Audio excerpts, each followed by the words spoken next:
Dieu pour la parole et je vous invite en fait à vraiment ouvrir votre cœur de manière à réceptionner cette parole comme une semence, comme des graines de vie que Dieu veut semer en fait dans notre cœur. Et je sais que durant 2023, ces graines, ces semences vont pousser de manière à pouvoir se déployer dans notre vie et à maturité porter du fruit. Alors, je te bénis, Seigneur, pour cette parole qui est la vérité, la vie, ta parole, en fait. C'est toi qui parles, c'est toi qui dirige, c'est toi qui conduis. Alors, illumine, Seigneur, notre cœur de ta lumière et enlève toute forme de ténèbres, tout ce qui s'est installé, s'est incrusté pendant 2022, qui a fait que parfois, ça a fait blocage, en fait, à ce que il y ait une croissance de vie en nous. Alors, Seigneur, que ta lumière vienne, que tu puisses nous arroser aussi de cette eau bienfaisante et que nous puissions prendre essor et grandir de la manière dont toi tu le souhaites et porter du fruit en abondance. Seigneur, nous voulons te placer ce message et nous voulons te placer, Seigneur, notre famille, nos amis, nos proches, Seigneur, qui sont autour de nous pendant ces fêtes, que nous soyons, Seigneur, une lumière, la lumière, le reflet de toi dans la vie des uns et des autres, que nous soyons, Seigneur, des témoins vivants, efficaces de ta gloire, et que pour 2023, nous puissions, Seigneur, nous projeter dans notre identité d'enfant de Dieu, vivre, Seigneur, selon ta volonté, selon ce que tu as décidé, que tu as déjà préparé pour nous. Et Seigneur, que nous puissions en effet vivre cette prospérité dont tu nous as tant parlé dans ta parole, et que nous puissions véritablement être dans cette joie, dans ce bonheur, Seigneur, que tu laisses en partage à tes enfants. À toi l'honneur et la puissance maintenant et pour toujours. Amen. Amen. Amen. Voilà, nous sommes à l'aube d'une nouvelle année, puisque on est le 28 dans quelques jours. Et ben, c'est terminé, hein, 2022. C'est passé comme ça, hein, je ne sais pas pour vous. Vous vous rendez compte quand même? Nous rendons grâce à Dieu, bien entendu, pour l'année écoulée. Vous savez, je commence cette introduction en vous disant que Dieu ne change pas. Les gens changent. Certaines personnes peuvent promettre des choses, hein. Ils promettent des choses maintenant, mais ces personnes ne peuvent pas accomplir ces choses promises le temps venu. C'est parfois pas de leur faute. Vous savez, l'homme est limité. Ça vous est peut-être déjà arrivé de dire quelque chose, de proposer quelque chose et de ne pas pouvoir en fait l'exécuter, être un rendez-vous, faire, accomplir quelque chose. Et là, en fait, tout spécialement, vous aurez des, comment dirais-je, des souhaits, hein, de fin d'année, des résolutions, comme on dit. Et ben en fait, l'homme est limité. Parfois, on a des superbes résolutions, mais nous n'arrivons pas en fait à vivre ce que Dieu désire, n'est-ce pas? Et donc, j'ai déjà vécu cela, en fait, étant plus jeune. Je devais en fait aller en vacances avec des personnes que je pensais être proches. Euh, C'était bien longtemps, en fait, hein, dans ma vie. On avait fait des plans, je m'en souviens, et surtout, ces personnes m'avaient donné leur parole et elles voulaient en fait m'emmener, et on avait planifié en fait que le temps venu, on allait partir en vacances. Et ils m'ont dit que c'était possible, hein. Et à un moment donné, le moment est arrivé et c'était plus possible. Et ils sont partis sans moi. Et sans aucun doute, là, c'était impossible pour eux. Mais avec le recul, en fait, je rends grâce à Dieu de ne pas m'être associé avec ces gens lors de ce voyage. Mais sur le coup, ça fend le cœur. Sur le coup, ça crée de la peine, ça crée un sentiment de rejet. On se sent seul, on se sent minable, en fait. Sur le coup. Et ça, c'est l'homme dans toute sa splendeur, en fait, à vouloir faire des bonnes choses. D'ailleurs, il y a l'adage qui dit l'enfer est pavé de bonnes intentions. Mais sachez, mes amis, que Dieu ne change pas. Lui, ce n'est pas un homme pour mentir, ni le fils d'un homme pour se repentir, la Bible nous dit. Il est toujours le même hier, aujourd'hui, éternellement. Amen. Et Jacques nous parle du Père qui est toute lumière et en qui il n'y a ni changement, ni ombre due à des variations. Ce qu'il a promis, ce qu'il dit, il l'accomplit. Il est fidèle à sa parole. Dieu parle dans la Bible et Dieu dit que sa parole ne retourne pas à lui sans faire ce dont il a été envoyé. Ce Dieu, en fait, est toujours invariable. Il était, il est, il revient. C'est à Jean, sur l'île de Patmos, que Jésus, en fait, se présentera comme dans l'Apocalypse, vous le lirez au chapitre 1er, verset 8, comme ceci, il va dire « Moi, je suis l'alpha et l'oméga, celui qui est, qui était et qui vient, le Tout-Puissant. » Amen, Église. Le monde est instable. Notre Dieu est stable. Il ne change pas. Il ne bouge pas. Il est immuable. Ce monde est empreint de péché. Le mal est omniprésent. Vous savez, même quand il y a des réjouissances, même quand il y a le bien, semble-t-il, quand il y a des sujets de joie, ben le mal s'infiltre et essaie de créer le chaos. L'exemple en est des célébrations de la victoire de la Coupe du Monde. Vous vous souvenez sans doute. Des gens sont sortis dehors pour faire la fête, mais en même temps, il y a eu en fait beaucoup de casses, beaucoup de choses issues en fait d'un cœur, du cœur pourri de l'homme en fait, qui veut briser, qui veut casser. L'homme est esclave du péché, de cette nature pécheresse qui est attachée au monde, parce qu'il n'a pas le choix. Il est esclave. Il se laisse conduire selon sa nature dépravée, cette nature déchue de son identité en Adam, car le péché est entré dans le monde. Et Galates chapitre 5, verset 19, nous dresse le portrait de cette nature, le portrait, je peux ajouter, effarant en fait, de cette nature pécheresse chez l'homme, dans toute sa splendeur. Lisons, et ça nous mettra une première lecture ici, en face des yeux, la parole. Galates nous révèle justement le cœur de l'homme et les œuvres de cet homme livré à lui-même. Au chapitre 5, verset 19, tout le monde voit bien ce qui procède de l'homme livré à lui-même. L'immoralité, les pratiques dégradantes et la débauche, l'adoration des idoles et la magie, les haines, les querelles, la jalousie, les accès de colère, les rivalités, les dissensions, les divisions, l'envie, l'ivrognerie, les orgies et autres choses de ce genre. Nous lisons la suite. Je ne puis que répéter ce que j'ai déjà déclaré à ce sujet. Ceux qui commettent de telles actions n'auront aucune part à l'héritage du royaume de Dieu. Frères et sœurs,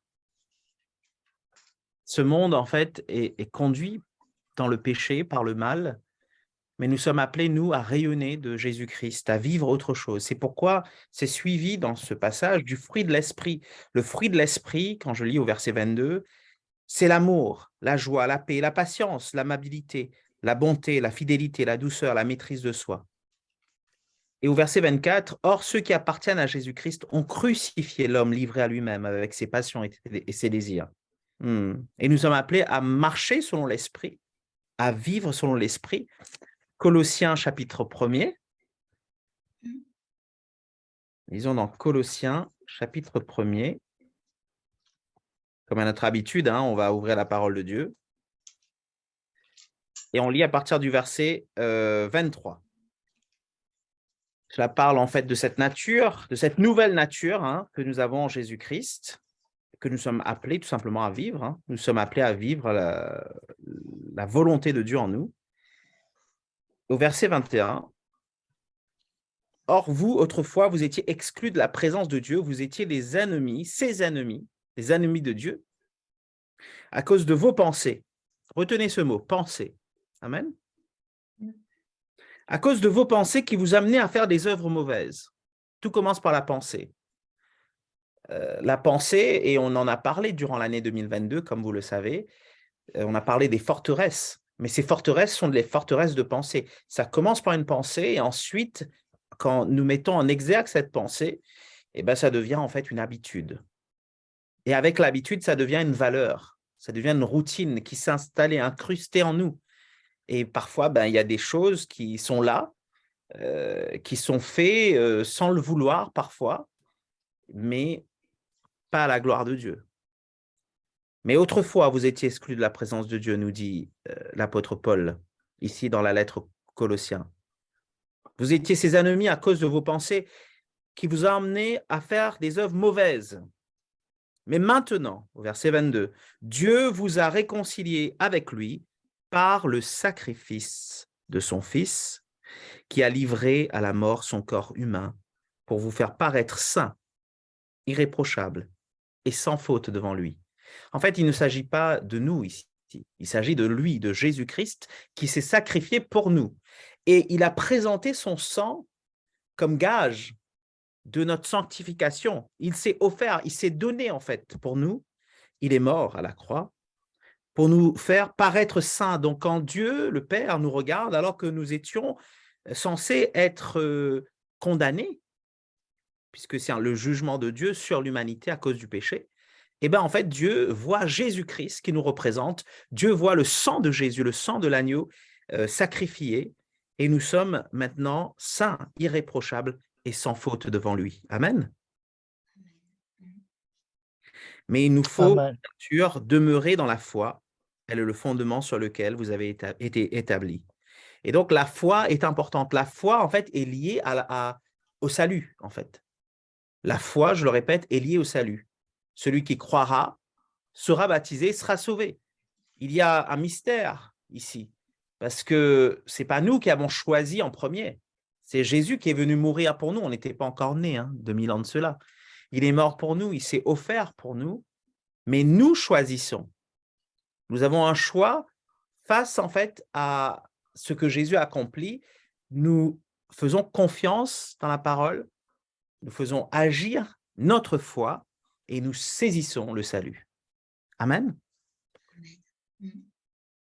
Et donc, la foi, c'est le fondement sur lequel vous avez été établis. Tenez-vous-y fermement sans vous laisser écarter de l'espérance qu'annonce l'Évangile. Frères et sœurs, en 2023, la foi demeure notre fondement.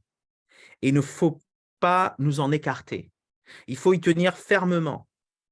Ne nous écartons pas de la foi, ne nous écartons pas de l'espérance, ne nous écartons pas de l'amour de Dieu.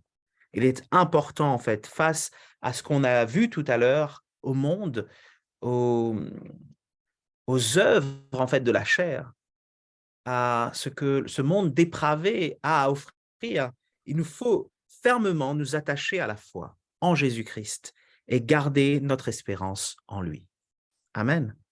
Amen. La vision, en fait, pour notre assemblée durant 2022, ça a été une année de transformation. Vous vous souvenez de cette vision, l'année de la transformation? Oui. Alors, cette transformation, elle ne s'arrête pas à la fin de 2022. Cette transformation, c'est ce que Dieu fait. Ce sera toute notre vie sur Terre. Nous donnons des orientations par rapport à ce que l'Esprit nous dit pour notre assemblée. Et nous avons mis l'emphase sur la transformation. Nous mettrons aussi l'emphase sur la transformation dans les années à venir, que ce soit 2023, 2024, etc. Puisque c'est ce que la Bible nous demande, en fait. Nous devons vivre une vie transformée. Mais Dieu nous parle et il y a pas mal d'autres éléments, on va dire, et notamment une direction, une vision pour 2023. Il en est pour 2022, cette année de transformation. Je fais un petit peu un résumé rapide. Il y a eu pas mal de bonnes choses, n'est-ce pas? Il y a eu des changements. Nous l'avons vu dans la vie des uns et des autres ici, dans notre assemblée. Des saisons qui ont emmené en fait à une transformation, des nouvelles choses qui ont emmené en fait à une maturité, un progrès dans la vie de certains. Et quelques-uns ici et beaucoup ont fait leur premier voyage missionnaire. Vous vous souvenez de ce voyage au Maroc. D'autres ont eu un nouveau travail. Vous avez les noms en tête. Un nouveau logement, un nouveau pays à vivre. Il y en a qui se sont fait baptiser. Vous êtes là? Amen, amen. Oui, amen. Baptisés d'eau, baptisés du Saint-Esprit. Il y en a qui se sont mariés, ils ne sont pas là, mais il y a eu du changement, n'est-ce pas? Dans notre assemblée, aucun ne peut dire qu'il n'a pas eu de changement dans leur vie. Et nous rendons grâce à Dieu pour ce qu'il a accompli. Et pour 2023, en recherchant la face de Dieu, ce que je reçois pour notre Église, et par extension, bien sûr, pour l'Église avec un E majuscule, parce que je pense que c'est une saison pour l'Église de Jésus-Christ. Et ce que je vais vous dire là, c'est vraiment ce que je pense être pour l'Église, mais plus particulièrement ici pour notre assemblée, puisque nous faisons partie d'une Église dite locale, c'est-à-dire le rassemblement des saints que nous sommes dans un lieu, dans un endroit. Et là, c'est bien sûr l'assemblée réunie à Gagny. Eh bien, j'aimerais dire en fait que j'aimerais vous soumettre cette pensée, cette vision pour 2023. 2023, ça va être une année de révélation. L'année ou des révélations même. Une année de révélation. Pour ceux et celles qui ont été à la retraite spirituelle, nous avons, en tout début de l'année 2022, nous avons fait une retraite spirituelle pour ceux qui n'ont pas été des nôtres à ce moment-là. Et nous avons vu en fait l'appel au changement lancé par le Seigneur aux églises de l'Apocalypse. Jésus parle à 7 églises et il fait des reproches à 5. 7, c'est le chiffre parfait. Quand Jésus ici parle à cette église, on peut dire qu'il parle à l'église universelle. Il parle à notre église. Il parle à toutes les églises qui existent. Quand nous lisons dans Apocalypse chapitre 2 et chapitre 3, nous voyons pas mal de déclarations. J'ouvre rapidement, ce n'est pas mon but de prêcher sur ces chapitres aujourd'hui, on en a déjà fait, on le refera encore probablement, mais je souligne pas mal de choses. Je disais qu'il y avait un appel au changement, déjà pour l'église d'Éphèse, où malgré le fait que Jésus va louer la conduite de cette assemblée, la persévérance de cette église, il y a un reproche qu'il va faire. Il va dire à cette assemblée d'Éphèse, tu as abandonné l'amour que tu avais au début.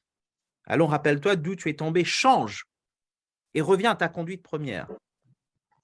N'est-ce pas? À l'église de Pergame, dans Apocalypse chapitre 2, il y a aussi en fait cet appel au changement. Au verset 16, il dit change, change donc. Sinon, je viens à toi sans tarder, je vais combattre ces gens-là. Ces gens-là, c'est qui? C'est les faux frères, ceux qui ont une secte qui s'appelle les Nicolaïtes, avec l'épée qui sort de ma bouche. Donc là, c'est faire ce tri entre le vrai et le faux. Il faut un changement, en fait. Pour l'église de Thyatire, il y a un appel à renoncer à l'immoralité au verset 21 du chapitre 2. Et Dieu donne le temps à son Église pour changer. Je lui ai laissé du temps pour qu'elle change, mais elle ne veut pas renoncer à son immoralité. Voici, je la jette, elle et ses compagnons de débauche, sur un grand lit de grande détresse, à moins qu'ils ne changent, en renonçant à agir selon son enseignement. Donc là aussi, c'est contre le faux. Et on verra un peu plus en détail probablement cette année le combat en fait de la vérité dans justement cette année 2023 de la révélation. La révélation combat justement le mensonge. Vous êtes là, les amis? Oui. Amen. La révélation, en fait, c'est une parole inspirée de Dieu. Quand une parole, en fait, est donnée dans notre pensée, si elle vient du diable, en fait, c'est une tentation. Je répète, quand une parole est donnée dans le monde invisible et que notre pensée reçoit cette parole, si elle vient du diable, c'est une tentation. Si elle vient de Dieu, c'est une inspiration. Vous êtes là? Amen. Et c'est là, dans cette inspiration de Dieu, qu'est la révélation. Il y a le témoignage de la vérité. Dans la tentation, il y a en fait la convoitise, la calomnie, le mensonge. Ce sont en fait des degrés dans lesquels nous tombons. C'est pour ça en fait qu'il faut résister au mal. Il faut ne pas donner accès au diable. Amen, Église? Amen. Et donc, c'est pas que Dieu rejette son Église. Il ne rejette pas son Église, ses églises ici, et on peut dire son Église avec un E majuscule. Il cherche le meilleur pour elle. Il désire voir autre chose. Il les exhorte, il les reprend, il les pousse au changement. Amen. Amen. Amen. Amen. Mais pourquoi est-ce qu'il fait ça? Je n'ai pas parlé de l'église de Sardes, ben, je pourrais là, ici, au chapitre 3, où Dieu va dire, c'est Jésus qui parle à son église au travers d'un ange qui est apparu en fait à Jean sur l'île de Patmos. Il va dire, deviens vigilant, raffermis ceux qui restent et qui étaient sur le point de mourir. Et rappelle-toi donc comment tu as reçu entendu de Dieu, au verset 3 du chapitre 3, obéis et change. À l'église de Laodicée, ce sera la même chose. Il y a un appel en fait au changement. Fais donc preuve de zèle et change, au verset 19. D'ailleurs, je n'ai pas lu tout le verset ici, parce que le verset 19 dit « Moi, ceux que j'aime, je les reprends, je les corrige. » Fais donc preuve de zèle et change. Amen. Amen. Et donc, ce qui intéresse Dieu, c'est véritablement de reprendre son Église, de les pousser au changement. Il veut vraiment avoir une Église qui se repente, qui change. Pourquoi? Pourquoi, selon vous? Eh bien, Une quand nous... église, c'est Vas-y. une église, c'est vivant, non? Oui, une Église est vivante, oui. On est appelé à la vie. Et Et, pourquoi? et pour être vivant, il faut bouger, faut pas rester statique. Enfin, Oui, je pense. oui, c'est une bonne réponse. Mais si je regarde, en fait, Apocalypse chapitre 2 et 3, je vois une raison, en fait. Parce qu'il y a quelque chose qui est répété à chaque fois. Vous avez ouvert votre Bible? À chaque fin de lettre, Jésus va faire référence au vainqueur. Au vainqueur, à l'église d'Éphèse, il va dire « Je donnerai à manger du fruit de l'arbre de vie qui est dans le paradis de Dieu. » À l'église de Smyrne, au verset 11, il va dire « Au vainqueur, la seconde mort ne causera pas de mal. » Parce que cette église va connaître la persécution. C'est une lettre, en fait, aux églises persécutées, la lettre à Smyrne. À l'église, en fait, de Pergame, au vainqueur, au verset 17, « Je donnerai la manne cachée et une pierre blanche. Sur cette pierre est gravé un nom nouveau que personne ne connaît sauf celui qui le reçoit. » Là encore, j'ouvre une parenthèse, on parle de révélation. Et là, c'est la révélation, une révélation privilégiée, de connaître un nom nouveau. Au chapitre 3, à l'église, en fait, il va dire au vainqueur, le vainqueur portera aussi des vêtements blancs. Je n'effacerai jamais son nom du livre de vie. Je le reconnaîtrai comme mien en présence de mon Père et ses anges. À l'église de Philadelphie, il va dire du vainqueur, je ferai un pilier dans le temple de mon Dieu. Il n'en sortira plus jamais. Je graverai sur lui le nom de mon Dieu. Je vous laisse lire la suite. C'est juste formidable. À l'église de Laodicée, au verset 21 du chapitre 3 dans l'Apocalypse, il va dire le vainqueur, je le ferai siéger avec moi sur mon trône, comme moi-même je suis allé siéger avec mon Père sur son trône, après avoir remporté la victoire. Il y a ici une association, en fait, dans le règne de Dieu.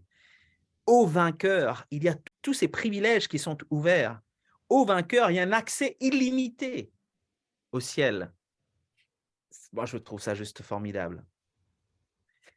J'ai souvent dit, et vous m'entendez le dire, en fait, dans les prédications, que Jésus a déjà vaincu et qu'il nous faut vivre dans sa victoire. Et en effet, il a vaincu à la croix, il a dit « tout est accompli ».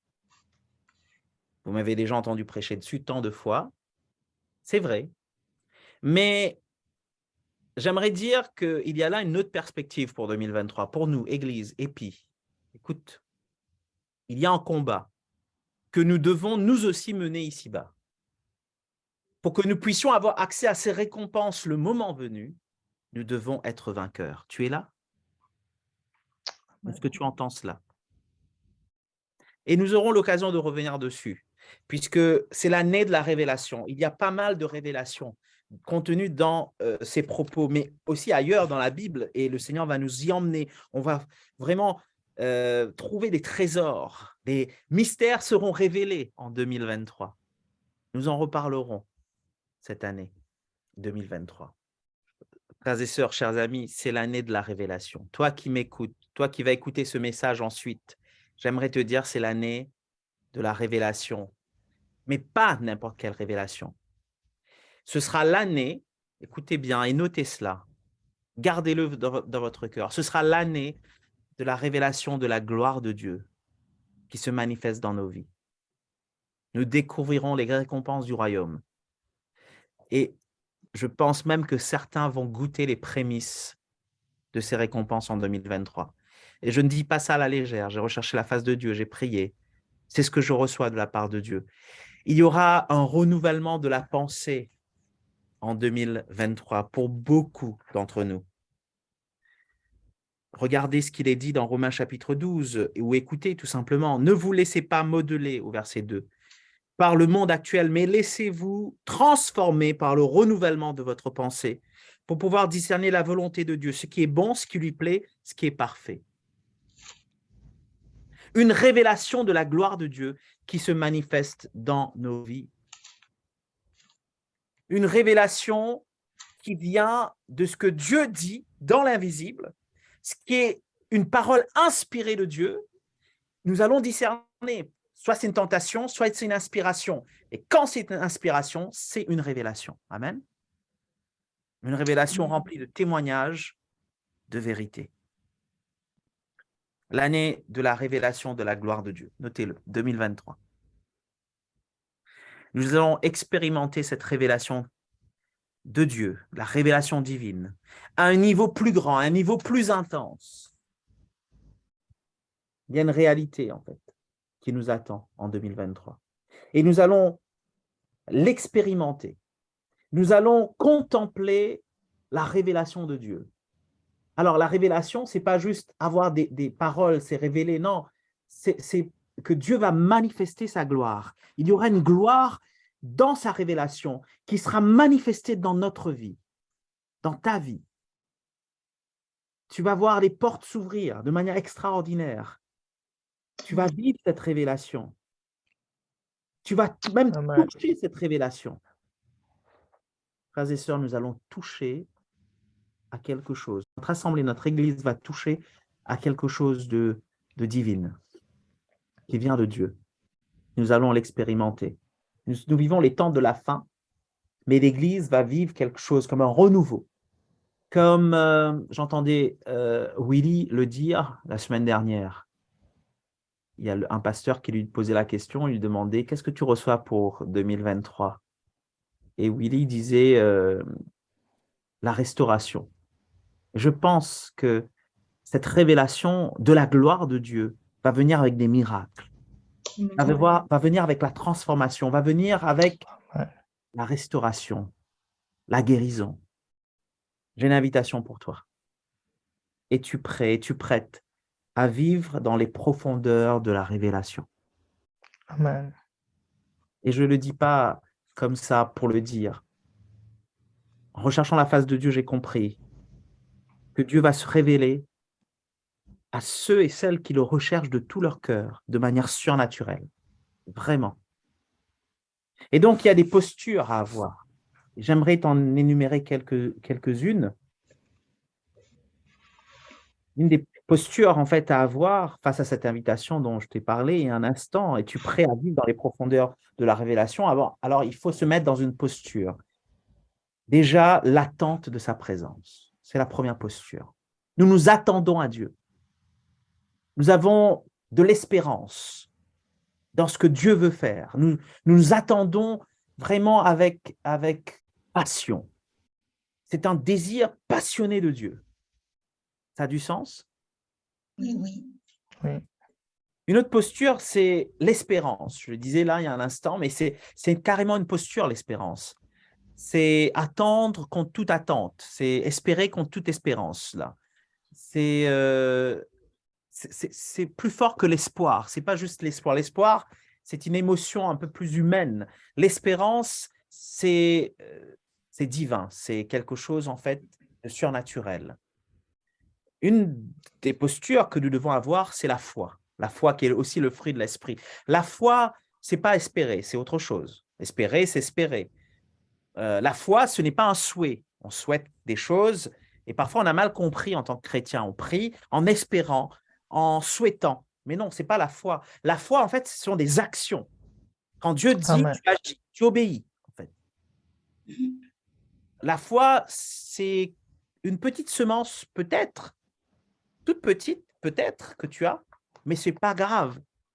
La petitesse de cette foi suffit à faire soulever les montagnes, nous dit la Bible. Et donc, on va grandir dans notre foi. On aura l'occasion de parler de tout ça en 2023. Là, je vous laisse juste quelques éléments. Une autre posture, c'est le jeûne et la prière. Nous ne pouvons pas, en fait, essayer, ou du moins, nous ne pouvons pas, en fait, croire que nous allons vivre des choses, cette révélation dont je vous parle, de la gloire de Dieu, le surnaturel, les miracles, les guérisons, sans avoir une posture de jeûne et prière.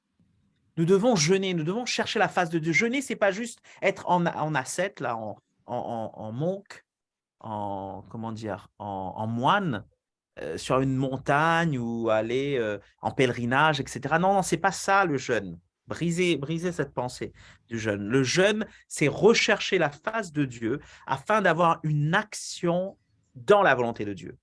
Et donc, le meilleur jeûne, c'est celui qui nourrit la veuve et qui prend soin de la veuve et l'orphelin, nous dit le Seigneur dans l'Ancien Testament.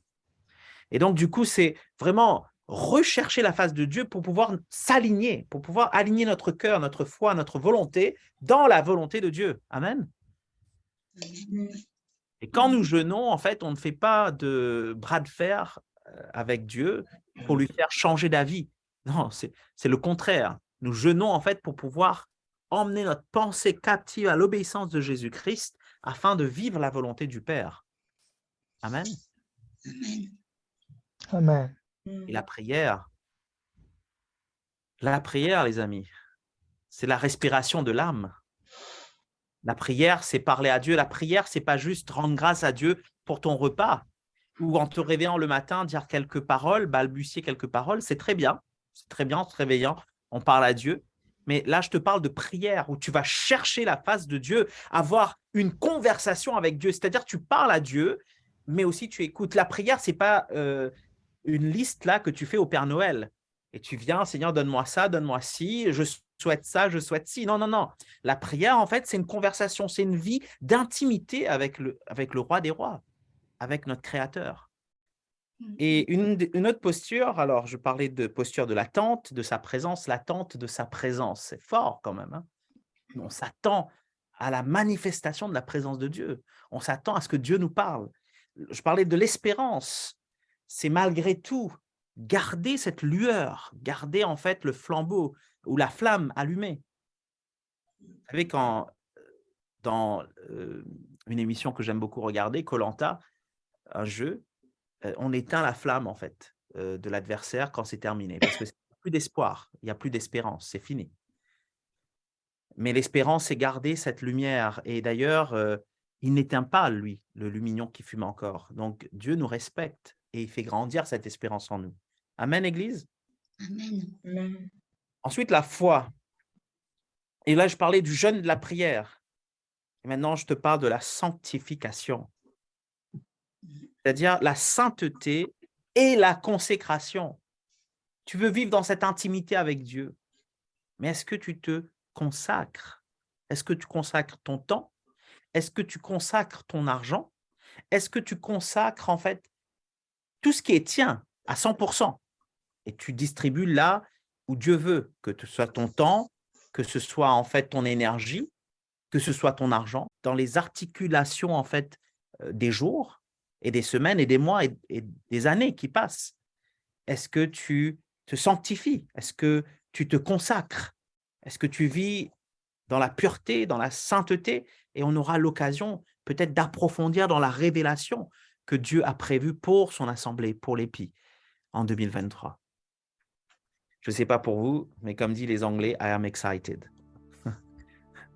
Je suis vraiment enthousiasmé de ce que Dieu, en fait, nous parle, en toute simplicité, mais avec puissance.